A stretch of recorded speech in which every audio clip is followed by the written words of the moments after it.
দর্শক আসসালামু আলাইকুম। কখনো কি এমন হয়েছে যে আপনি ব্যস্ত রাস্তায় কাউকে বিপদে পড়তে দেখেছেন? হয়তো কেউ হোঁচট খেয়ে পড়ে আছে। আর আপনি সহ আশপাশের সবাই কিছুক্ষণ তাকিয়ে থাকলেন কিন্তু কেউ চট করে এগিয়ে এলেন না। আপনি ভাবলেন যে আরে এত লোক আছে, কেউ না কেউ তো নিশ্চয়ই সাহায্য করবে। এই যে একটা অদ্ভুত দ্বিধা, এই যে ভিড়ের মধ্যে থেকেও একা হয়ে যাওয়া, একেই বলা হয়, সোশ্যাল সাইকোলজিতে এটাকে বলা হয় যে বাইস্ট্যান্ডার ইফেক্ট। এই বাইস্ট্যান্ডার ইফেক্টটা কী আসলে? আজকের টপিক এইটাই। কেন ভিড়ের মধ্যে কেউ বিপদে পড়লে আমরা সাহায্য করার বদলে আড়ষ্ট হয়ে যাই? কেন একা থাকলে যে মানুষটা সাহায্য করতে ছুটে যেত, সেই একই মানুষ ভিড়ের মধ্যে নীরব দর্শক হয়ে থাকে? বিষয়টা প্রথম আলোচনায় আসে 1964 সালে একটা মর্মান্তিক একটা ঘটনা থেকে। নিউ ইয়র্কে কিটি জেনোভিস নামের একজন মহিলাকে আক্রমণ করা হয় এবং বলা হয় প্রায় ৩৮ জন মানুষ ঘটনাটি জানালা দিয়ে দেখেন বা চিৎকার শোনেন, কিন্তু পুলিশকে ডাকতে অনেক দেরি হয়ে যায়। সবাই ভেবেছিল অন্য কেউ নিশ্চয়ই ফোন করছে। ব্যাপারটা আসলে কি?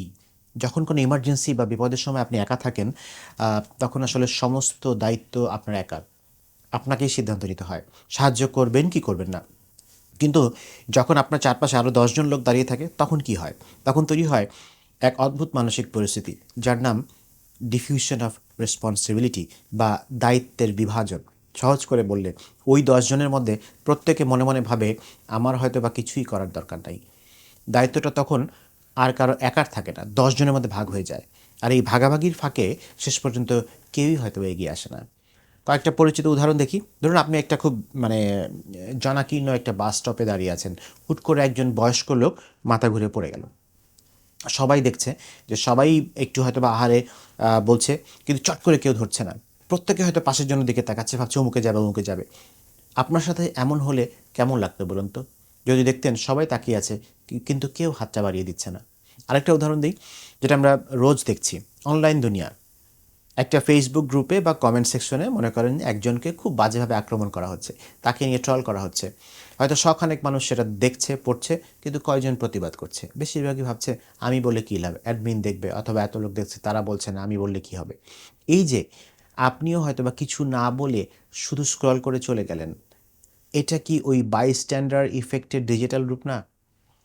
এই ইফেক্টটা শুধু বড় বিপদে নয়, খুব সাধারণ সাধারণ ব্যাপারেও আসলে হয়ে থাকে বা কাজ করে। ধরেন যে ক্লাসরুমে বা অফিসে একটা মিটিং চলছে, বস বা টিচার এমন একটা কথা বললেন যা হয়তো বা ঠিক নয়, বা কেউ একজন অন্যায্য সমালোচনার শিকার হচ্ছে। আপনি জানেন যে ব্যাপারটা ভুল হচ্ছে, কিন্তু আপনি দেখলেন যে রুমের বাকি ২০ জন মানুষ চুপ করে আছে, আপনিও আর মুখ খুললেন না। ভাবলেন সবাই যখন চুপ, তখন আমার একা কথা বলে কী হবে? ওই ২০ জন লোকের প্রত্যেকেই হয়তো বা আপনার মতোই ভাবছিল। কি অদ্ভুত, তাই না? এর আরেকটা কারণ হলো যে আমরা অনেক সময় পরিস্থিতি বুঝি না। আমরা অন্যদের দিকে তাকাই এটা বোঝার জন্য যে বিপদটা আসলে কতটা গুরুতর। যদি দেখি যে অন্যরাও শান্তভাবে দাঁড়িয়ে আছে, তখন আমাদের মস্তিষ্ক সিগন্যাল দেয়, ও তাহলে তো তেমন সিরিয়াস কিছু না। সবাই একে অপরের দেখাদেখি নিষ্ক্রিয় হয়ে থাকি। তাহলে এর সমাধানটা কী? সমাধান হলো সচেতনতা। পরের বার যখন এমন কোনো পরিস্থিতিতে পড়বেন যেখানে ভিড়ের মধ্যে কেউ বিপদে পড়েছে, অথবা মানে অন্য কেউ সাহায্য করবে, এই ভাবনা চক্রটা থেকে আপনাকে তখন বের হয়ে আসতে হবে। এটাকে আপনার ভাঙতেই হবে। ভাববেন না যে ১০ জনের মধ্যে আপনি একজন। আপনি ভাববেন আপনি সেই একজন যার সাহায্যটা দরকার ওই লোকটার। ভিড়ের মধ্যে থেকে এগিয়ে আসুন। সরাসরি সাহায্য চান বা অফার করুন। আপনি যদি একজনকে সাহায্য করতে শুরু করেন, দেখবেন আপনাকে দেখে আরও ২-১ জন তখন ঠিকই এগিয়ে আসছে। বাইস্ট্যান্ডার বা নীরব দর্শক হওয়া খুব সহজ, কিন্তু সেই ভিড়ের মধ্যে প্রথম সাহায্যকারী হওয়া মানুষটাই হচ্ছে যে আসল সাহসিকতা। আপনি কি সেই প্রথম মানুষটা হতে রাজি আছেন? ধন্যবাদ। সবাইকে অনেক অনেক শুভকামনা।